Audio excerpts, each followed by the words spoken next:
আসসালামু আলাইকুম রহমতুল্লাহি ওবরকাত।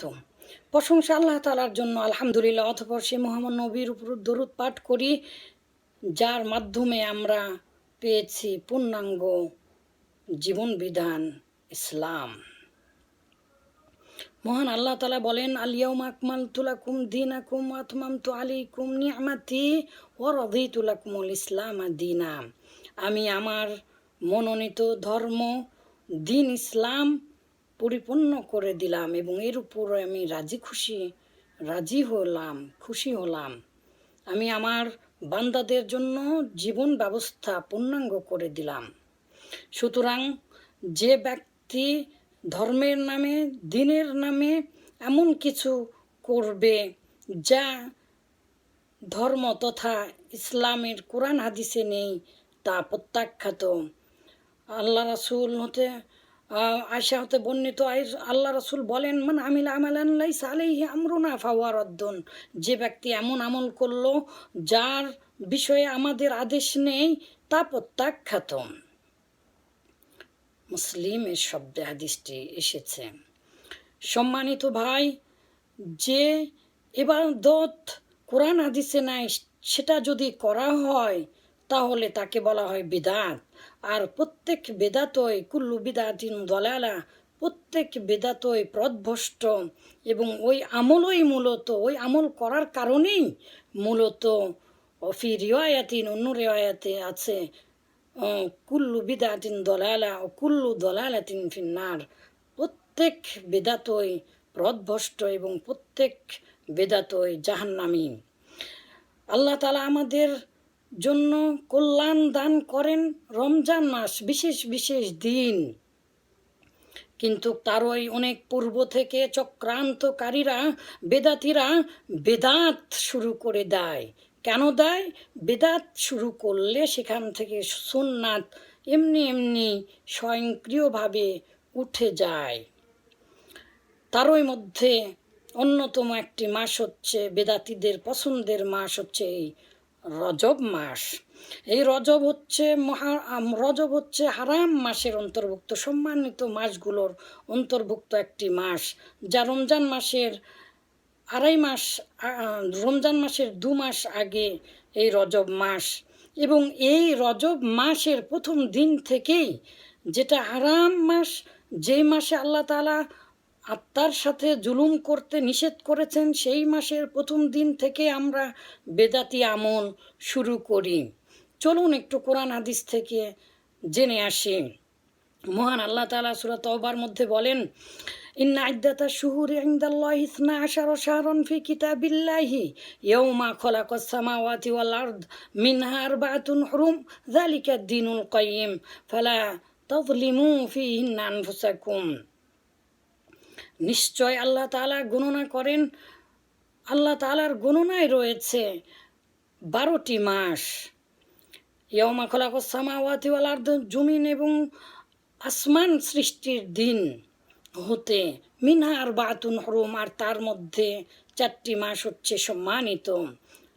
এই 4টি মাসের 4র্থ নাম্বার মাস হচ্ছে এই রজব মাস। ফালা তাযলিমু আনফুসাকুম, আর তারই আগে বলা হচ্ছে যালিকা দ্বীনুল কাইয়্যিম, এটা সুস্পষ্ট জীবন বিধান, এটা সুস্পষ্ট দিন। আর তারই পরে বলা হয়েছে যালিকা দ্বীনুল কাইয়্যিম ফালা তাযলিমু আনফুসাকুম ফালা তাযলিমু ফীহিন্না, এই মাসগুলোতে তোমরা কি করো না? অত্যাচার করো না। আনফুসাকুম, তোমাদের আত্মার সাথে, অর্থাৎ তোমরা সীমা লঙ্ঘন করো না। এই আয়াতের তাফসিরে বুখারীতে এসেছে হাদিস, 4টি মাস কোন 4টি মাসের তার কথা স্পষ্ট আছে।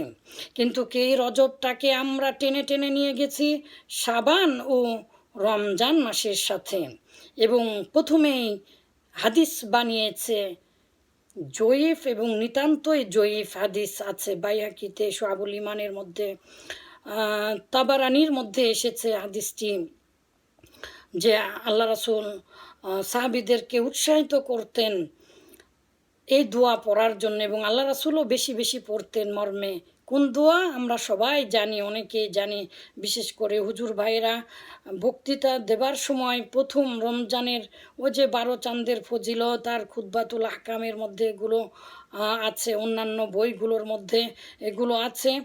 কিভাবে আছে?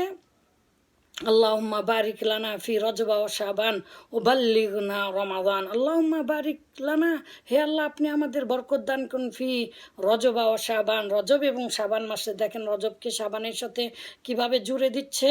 তারপরে ফি রজবা ও শাবান ও বাল্লিগনা রমাদান, আমাদেরকে রমজান পর্যন্ত পৌঁছে দিন। এই হাদিসের বিষয়ে জিজ্ঞাসা করা হয়েছিল ইবনু উসাইমিন, আলবানী এবং ইবনু বাজ রহমাউল্লাহ রহমাতান ওয়াসিআতান জামিআতান। এইভাবে প্রশ্ন করার পরে তারা সকলেই বলেছেন এই আমলটি করা বিদাত এবং এই হাদিস নিতান্তই জয়ীফ।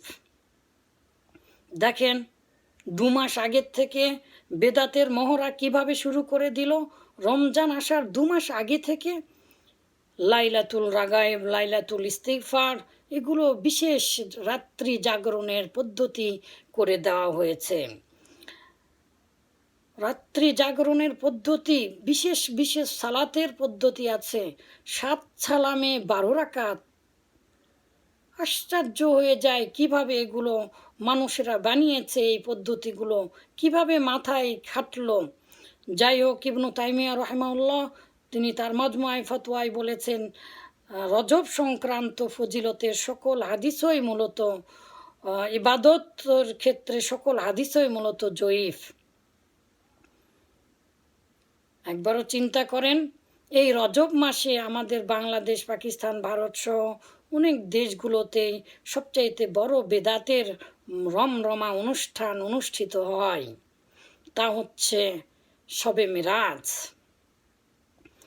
মেরাজ, শবে মেরাজ, লাইলাতুল মিরাজ, লাইলাতুল ইসরা, লাইলাতুল মিরাজ যেটি, সেটাকে শবে মেরাজ নাম দিয়েছে, সমস্যা নেই।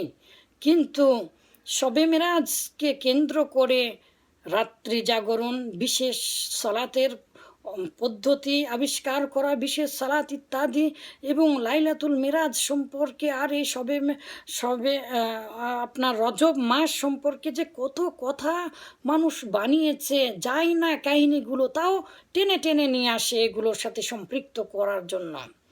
কিন্তু আসল যেই বিশ্বাস আকীদা সেটাই এখনো ঠিক হয়নি। আমরা অনেকেই জানি না যে আল্লাহ রাসূল মেরাজে গিয়েছেন কি না, আল্লাহ রাসূলকে নিয়ে যাওয়া হয়েছিল। আল্লাহ রাসূল কি মেরাজে যে আল্লাহকে দেখেছেন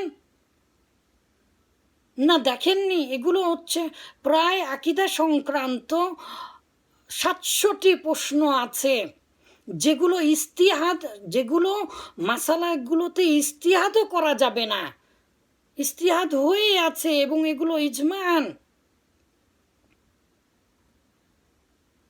এগুলো বিষয়ে কেউ যদি ভুল করে তাহলে সে মহা গুনাহগার হবে। পৃথিবীর কোনো আলিম এগুলো বিষয়ে দ্বিমত পোষণ করেননি। কিন্তু দেখেন এই আকীদাগুলো এখনো ঠিক হয়নি। অচিরে ইনশাল্লাহ মিরাজ সম্পর্কে বলার চেষ্টা করব, মিরাজ সম্পর্কে আকীদার বিষয়গুলো। সর্বপ্রথম কথা আসি, শাবান এই রজবের 27 তারিখে মেরাজের কথা আছে বলে আমাদের উপমহাদেশের কিছু সিরা গ্রন্থগুলোতে আছে। কিন্তু এই মেরাজ রাত্রি যে কোন রাত্রি, এই বিষয়ে 10টি কওল আছে। এছাড়াও ইবনে হাজম তার ইজমা গ্রন্থে ইজমার দাবি করেছেন যে লাইলাতুল মিরাজটি হয়েছিল মূলত রবিউল আউয়াল মাসে। পৃথিবীর কোনো ভালো আলিম বলেননি যে মেরাজ রাত্রিটি রজবের 27 তারিখে হয়েছে। কিসের ভিত্তিতে মানুষ করছে আল্লাহই ভালো জানে। আর তো এখন ধর্মকে মানুষ বানিয়ে ফেলেছে, ধর্মকে বানিয়ে ফেলেছে ছবিময় ধর্ম বানিয়ে ফেলেছে। মেরাজের বোরাকের ছবি, ইমাম হোসাইনের তীরবিদ্ধ ঘোড়ার ছবি, আল্লাহ রাসূলের কবরের ছবি সরাসরি দেখেছেন আপনারা নিশ্চয় জীবনে একবার হলেও এগুলো। এগুলোর কোনো সত্যতা নেই। আল্লাহ রাসূলের কবরকে নিয়ে কত বড় মিথ্যা ছবি তৈরি করা হয়েছে। রাসূলের কবরের নাম দিয়ে সাইটে পাগড়ি বেঁধে খুবই কাছ থেকে দেখার সৌভাগ্য হয়েছে। আসলে আল্লাহ রাসূলের কবর এরকম নয়। আল্লাহ রাসূলের চুলের ছবি মানুষ বলে না কথায় যে মাথায় কি গোবর আছে নাকি? আরে ভাই, আমি তো মনে করি এই যারা এগুলো মনে করে বা যারা এগুলো করে তাদের মাথায় গোবরও নেই, গোবর পোকাও নেই। গোবর পোকাটাও গোবর থেকে বাইর হয়ে ওই মলের মধ্যে থেকে বাইর হওয়ার জন্য চেষ্টা করে, এই বেচারাগুলো তাও করে না। এদের মাথায় গোবর তো দূরের কথা, ওই গোবরে পোকাগুলোও নেই। তা না হলে আল্লাহ রাসূলের জুতার ছবি দিয়ে সেটা আবার ফাজাইলে আমলের উপরে রাখতে পারে। স্বয়ং যদি আল্লাহ রাসূলের জুতাও হয়, তাও কি কোরআন হাদিসের উপরে রাখতে পারবেন আপনি? মানুষ আজ ধর্মকে আমার উস্তাদজির ভাষায় হাওয়াই লাড্ডু বানিয়ে ফেলেছে। আপনি আপনি ধর্মকে আপনার মতো করে চালাতে চান। আল্লাহ রাসূল বলেছেন যে মান আহদাসা ফি আমরিনা হাযা মা লাইসা মিনহু ফাহুয়া রাদ্দুন। যে কোনো বিষয় ধর্মের ক্ষেত্রে যদি এরকম হয় যে সেই আমলটি নেই, আপনি মন করা করেছেন, সেটাই বেদাত। ওই আমল করলে আপনি জাহান্নামে যাবেন। আজকে একটি ফতোয়ায় পরীক্ষায় লিখে দিয়ে আসলাম, আল্লাহ রাসূল কি ইজতিহাদ করতে পারেন? আল্লাহ রাসূল কি কিয়াস করতে পারেন? ধর্মের ক্ষেত্রে যেগুলো বিষয়ে সরাসরি নস নেই, আজকেই পরীক্ষায় রেখে দিয়ে আসলাম। আপনি কোথাকারকে আপনি মন গড়া বানিয়ে দিচ্ছেন। আল্লাহ রাসূল মেরাজের সম্পর্কে কিছু বললেন না, এই রজবের সম্পর্কে বললেন না। আপনি কেন বলছেন জানেন? যদি বানাতে পারেন কোনো বেদাত, সেখান থেকে সুন্নাত উঠে যাবে। তাই তো আজ আমরা মুসলিমেরা এত মার খাচ্ছি। প্রকৃত জ্ঞানই আমাদের নেই, আমাদের অন্তরই সংশোধন হয়নি এখনো, ধর্মের বিষয়ে আমাদের বিশ্বাসটাই স্বচ্ছ হয়নি। আমরা আজ পাগলপাড়া জাতির পিছনে ছুটছি ইসলাম ছাড়িয়ে দিয়ে। গতকাল বললাম পৃথিবীর ইতিহাসে রক্তের নদী প্রবাহিত হয়েছে, রক্তের নদী নিজে দেখেছি। পৃথিবীর আর কোনো ইতিহাসে এমন নেই।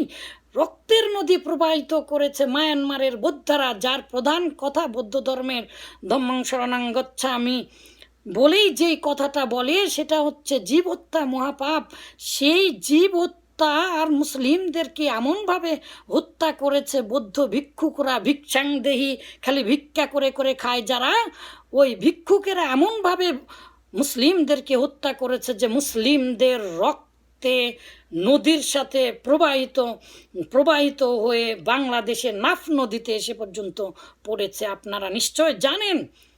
সেদিকে যতটা হাইলাইট করা হয়েছিল না, সেই তার 2-4 দিন পরেই ভারত থেকে একটা হাতি, বন্য হাতি, পাগল হাতি নদী দিয়ে চলে এসেছিল। তার পিছনে কত সাংবাদিক বিদেশ থেকে গেল, ভারত থেকে গেল, বাংলাদেশের সকল 5-8 সাংবাদিকেরা খালি লাইভ দিচ্ছে, এ করছে ও করছে। একটা পাগল হাতির সমান মুসলিমদের দাম নেই। কেন নেই?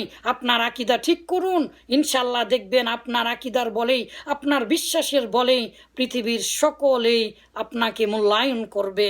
ইনশাল্লাহ আপনি জান্নাতে যেতে পারবেন। আপনার আমল ঠিক করুন। আসসালামু আলাইকুম ওয়া রাহমাতুল্লাহি ওয়া বারাকাতুহু।